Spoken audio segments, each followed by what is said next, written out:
guys, bali ano, usapang water cooler tayo. Yung ano ba yung temperature, running temperature ni Flash 158. So ang running temperature talaga niyan ay nasa 160 to 180 degree Fahrenheit. Fahrenheit yung ginagamit ko ha. Mas accurate ang Fahrenheit pagka ganitong mga ulam ng Pilipinas. So basta natin ang ating ilaw. Ayun, simula pa lang siyang uminit, pero may ilang oras na nananap po, basta nananap po siya, yung temperature na yan, mawawaba pa yan sa dilaw, sa bilaw, pula. Pero pag tumigil ako ganito, simula siya tumaas. Mga traffic lang. Hindi lang magagamit yung pan ito ng ating mga ulan. Bale,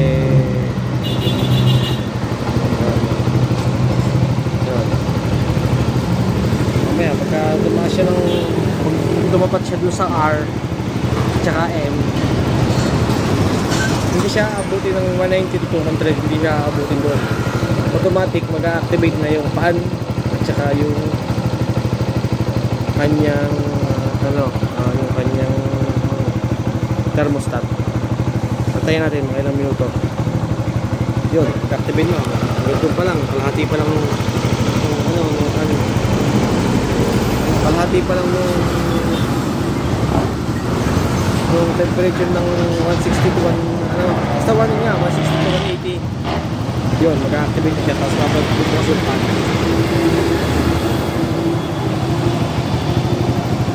Ano ba yung mga napalitan natin dito kay Flash ko? Ito nga ba yung aking Flash revolution natin kung ano ito guys, sound check. Ano ba yung mga na-upgrade ko dito? Yan yung mga in-upgrade ko dito yan. Saka ito, yung emblem nya, sisuri na siya ngayon. Emblem, ito ay carbon, tapos yung kanyang emblem ay galing mismo kay Suzuki. Ito may emblem din siya dito na Raider. Ayan o, may nakalagay din siya. Kaya sisuri ang tawag ko sa kanya. Ito carbon, ito yan, carbon skin, no? Carbon na rin yan, no? Carbon lobby. Tapos ito yan, carbon na rin yan. Yung mga carbon skin na yan. Ito ang susunod, magka-carbon skin rin ito. So dito lang muna at follow-up na lang sa mga video dito. Yun, lumamig na siya, mamatay na yung ilaw. Maintain lang niya yung temperature na yun, hindi yan ang